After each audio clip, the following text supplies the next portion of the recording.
अस्सलाम वालेकुम। I am Savera Jawad Ali और मेरा आज लेक्चर का टॉपिक है जेनरिक बीएसएन के कोर्स के एनाटॉमी और फिजियोलॉजी के first unit introduction to a body as a whole. ये हमारे ऑब्जेक्टिव हैं इस यूनिट के, जिसमें आ जाता है firstly define term anatomy and physiology, understand the relationship between anatomy and physiology, define the level of organisation, define anatomical position, describe the various body plane, define the body cavity, discuss the cavity and enlist the organs lying within each cavity, identify abdominopelvic region and quadrant, identify the organs present in 9 abdominopelvic region, brief discuss the importance of abdominopelvic quadrants and regions। Firstly आ जाता है anatomy की definition, जिसमें एना word, जो एना की meaning होती है structure, जिसमें हम बॉडी के स्ट्रक्चर के बारे में पढ़ें उसे हम एनाटॉमी कहेंगे, और जिस पे हम बॉडी के फंक्शंस के बारे में पढ़ें उसे हम फिजियोलॉजी कहेंगे। देन आ जाता है relationship between anatomy and physiology. The relationship between anatomy and physiology are that they will always correlate with each other, anatomy being the study of the actual physical organs and their structure as well as their relationship to each other। इसमें आ जाता है कि किस तरीके से anatomy और physiology जो होती हैं वो अपने आप में कोरिलेट होती हैं, और एक एनाटॉमी के स्ट्रक्चर्स जो होते हैं दूसरे स्ट्रक्चर्स को रिलेशनशिप, इन दोनों का किस तरीके से रिलेशन होता है। जैसे कि हमारी कार्डियोवैस्कुलर सिस्टम में, जिसमें किस तरीके से हार्ट वेजल सब मिलके अलग अलग होते हैं, लेकिन किस तरीके से मिलके एक कार्डियोवैस्कुलर सिस्टम बना रहे होते हैं। Whole physiology study how those organs work to function the whole body in as organ system. Physiology में हम लोग इस बारे में स्टडी करते हैं कि किस तरीके से जो ये ऑर्गन से वो मिलकर काम करते हैं, एक ऑर्गन सिस्टम बनाते हैं। देना जाता है हमारी level of organisation. Level of organisation में फर्स्ट आ जाता है केमिकल। केमिकल में हमारा एटम, हमारे मॉलिक्यूल्स, जिसमें जैसे कि वाटर है, हमारा प्रोटीन्स है, फैट है, कार्बोहाइड्रेट्स है, ये सब क्या है हमारे केमिकल से। Cell as a basic unit, cell हमारे क्या है, एज अ बेसिक यूनिट है, जिसमें कि मसल सेल्स, नर्वस सेल्स, ये सब सेल जो होते हैं एक और सेल्स होते हैं। और ये सेल्स जब ग्रुप ऑफ सिमिलर सेल्स मिल जाएं तो उसे हम टिश्यू कहेंगे।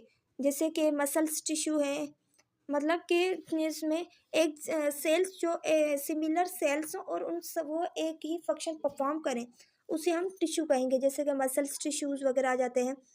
देना जाता है organ. Organ of multiple tissues, जब मल्टीपल टिश्यूज़ मिलते हैं तो वो एक ऑर्गन कहलाता है, जैसे कि हार्ट। अब ऑर्गन सिस्टम, ऑर्गन्स जो वर्किंग टुगेदर, जब ऑर्गन्स मिल के काम करेंगे तो उसे हम ऑर्गन सिस्टम कहेंगे।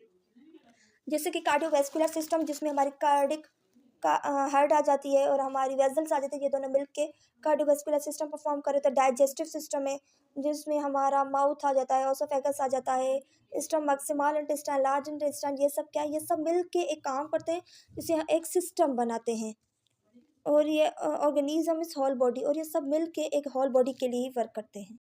हमारा बेसिक यूनिट सेल, सेल से टिश्यू बनते हैं, टिश्यू से ऑर्गन, ऑर्गन से ऑर्गन सिस्टम। ये किस तरीके से सिस्टम पूरे वर्क कर रहे होते हैं, मिलके काम करते हैं एक ऑर्गेनिज्म के लिए। Anatomical position, the erect position of a body with in the face directed forward, arms at the side, the palm of the hands facing forward, using as a reference in describing the relationship of body part one another.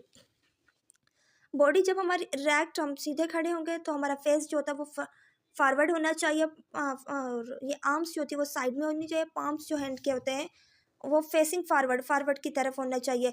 ये सब क्या होती है, ये हमारी positions होती है जो कि हमारे बॉडी को, बॉडी पार्ट का एक दूसरे के साथ रिलेशन दिखाती है। एक्यूरेट डिस्क्रिप्टिंग ऑफ बॉडी पार्ट और पोजीशन इन्वॉल्व, जिसमें बॉडी इरेक्ट होनी चाहिए और फीट जो होता है स्लाइटली अपार्ट आगे की तरफ होना चाहिए, और पाम फेसिंग फॉरवर्ड, फॉरवर्ड के thumb point away from the body, मतलब थंब जो है हमारी बॉडी के अवे होना चाहिए। अब ये है कि अगर हम लेटरल व्यू और एंटीरियर व्यू के हिसाब से देखें, लेटरल मतलब साइड से और एंटीरियर मतलब फ्रंट से हम लोग देखें, फ्रंट से देखें, लेटरल से देखें तो हमारी पिछली साइड जो होती है उसे हम पोस्टीरियर कहेंगे, आगे वाली को हम एंटीरियर कहेंगे, और ऊपर वाली साइड को हम क्रेनियल और नीचे वाली को क्राउडल कहेंगे।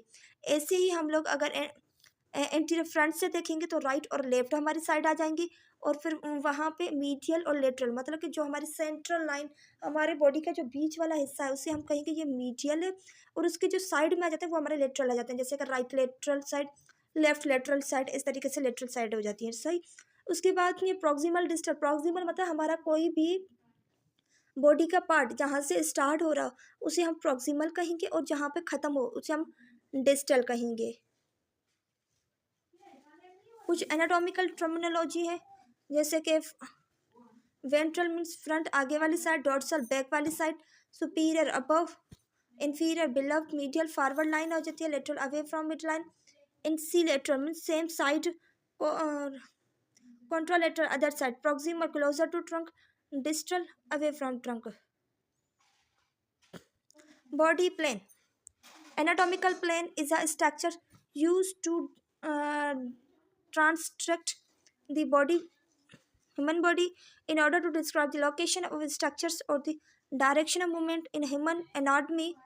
These three basic lines are used, जैसे sagittal plane, coronary plane, coronal plane, transfer plane. ये जो है हमारी बॉडी के प्लेन आ जाते हैं। ये से मतलब कि हमें ये देखते हैं कि बॉडी किस डायरेक्शन में मूव कर रही है, और उसकी लोकेशन वगैरह डिस्क्राइब करने के लिए हमें ये हेल्प करते हैं।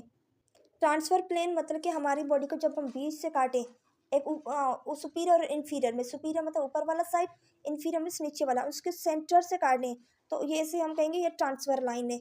फ्रंटल और कोरोनरी प्लेन मतलब मीडियल और डिस्टल से, मीडियल और डिस्टल से मतलब कि जैसे बिल्कुल बीच में से काटें, और डिस्टल लेटरल, लेटरल साइड और मीडियल यहाँ से बीच से काटेंगे तो वो हमारा फ्रंटल और कोरोनल प्लेन। सजाइटल या लेटरल प्लेन मतलब कि हमारी बॉडी फ्रंट और बैक, इन्फीरियर और पोस्टीरियर से हम लोग काटें, इनके बीच में काटेंगे तो ये हमारा सजाइटल और लेटरल प्लेन होगा। अब आ जाता है बॉडी कैविटी। बॉडी कैविटी क्या, एक स्पेस होता है with in the body that protect in the house organ. ये हमारी बॉडी के जो भी ऑर्गन्स वगैरह होते हैं इनको प्रोटेक्ट कर रहा होता है, उसे हम बॉडी कैविटी कहते हैं। दो तरह की बॉडी कैविटीज हमारे पास होती है, एक डोर्सल बॉडी कैविटी और वेंट्रल बॉडी कैविटी। डोर्सल जो होता है हमारे नर्वस सिस्टम को प्रोटेक्ट कर रहा होता है, और वेंट्रल जो होती है बाकी जो भी हमारे विजुअल ऑर्गन्स होते हैं वो सब वेंट्रल कैविटीज में आ जाते हैं। वेंट्रल कैविटी में आ जाती है थोरेसिकल, एब्डोमिनोपेल्विक और उसकी सब डिवीजन, जबकि वेंट्रल जिसमें एब्डोमिनोपेल्विक में फिर फर्दर डिवाइड किया गया एब्डोमिनल कैविटी और पेल्विक कैविटी। डॉर्सल कैविटी में हमारी क्रेनियल और स्पाइनल आ जाती है, जिसमें हमारे स्पाइनल कॉर्ड को प्रोटेक्ट करने के लिए और हमारे ब्रेन को प्रोटेक्ट करती है। Organ in body cavity, dorsal dorsal में जो आता है वो हमारा क्रेनियल और वर्टिब्रा आ जाता है, जिसमें क्रेनियल मतलब कि ब्रेन को प्रोटेक्ट कर रहे होते हैं, और वर्टिब्रा जो होती है हमारे स्पाइनल कॉर्ड को प्रोटेक्ट कर रहे होते हैं। वेंट्रल में, अब वेंट्रल में फिर फर्दर डिवाइड किया थोरेसिकल कैविटी, जिसमें हार्ट, लंग्स, ट्रेकिया, एसोफेगस आ जाता है। एब्डोमिनोपेल्विक कैविटी जिसमें हमारा stomach, liver, intestine, spleen, kidney, bladder, reproductive organ सब आ जाते हैं। देन आ जाता है एब्डोमिनोपेल्विक क्वाड्रेंट। अब हमारा एब्डोमेन है उनको 4 क्वाड्रेंट में डिवाइड किया गया है, जिसमें हमारा फर्स्ट आ जाता है right upper quadrant, left upper quadrant, right lower quadrant और लेफ्ट लोअर क्वाड्रेंट। ये थे राइट अपर क्वाड्रेंट,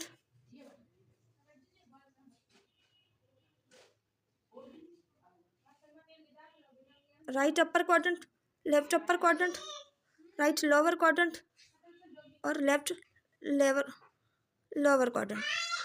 सही। अब हमारे ये तो सिर्फ 4 क्वाड्रेंट में डिवाइड किए गए। अब वो एब्डोमिनोपेल्विक कैविटी जो है उनको फर्दर डिवाइड किया गया हमारे 9 रीजन्स में, जिसमें आ जाता है फर्स्ट एपिगैस्ट्रिक रीजन्स, जिसे हम एपिगैस्ट्रियम भी कहते हैं, left hypochondriac region, right hypochondriac region, umbilical reason.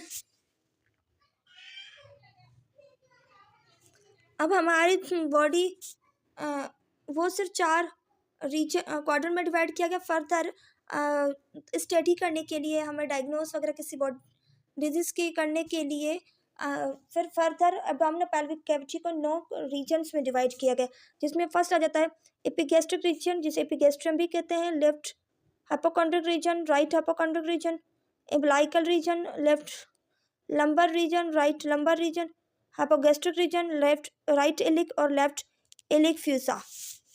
सही, ये सब जो है हमारे 9 एब्डोमिनो पेल्विक रीजन आ जाता है। अब ये देखिए जिसमें हमारा राइट हाइपोकॉन्ड्रिक रीजन। अब ये है कि कौन कौन से ऑर्गन्स किस रीजन में होते हैं। जैसे कि राइट हाइपोकॉन्ड्रिक रीजन में हमारा liver, gall bladder, right kidney और स्मॉल इंटेस्टाइन आ जाता है।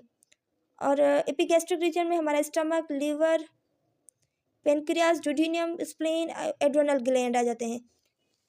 लेफ्ट हाइपोकॉन्ड्रिक रीजन में spleen, colon, left kidney, pancreas आ जाता है। राइट लंबर में हमारा gall bladder, liver, right colon आ जाता है। एम्ब्लाइकल रीजन में umbilicals, part of the small intestine और ड्यूडेनियम आ जाते हैं। लेफ्ट लंबर में डिसेंडिंग कॉलम, लेफ्ट किडनी आ जाती है। राइट इलिक में हमारे अपेंडिक्स और सीसम आ जाता है। और हाइपोकॉन्ड्रिक रीजन में हमारा ब्लैडर आ जाता है। लेफ्ट इलिक में डिसेंडिंग कॉलम, सिग्मॉइड कॉलम आ जाते हैं। अब यह है कि इनकी क्या इम्पोर्टेंस है, क्यों हमारे एब्डोमिनो पेल्विक को 9 रीजन में डिवाइड किया गया।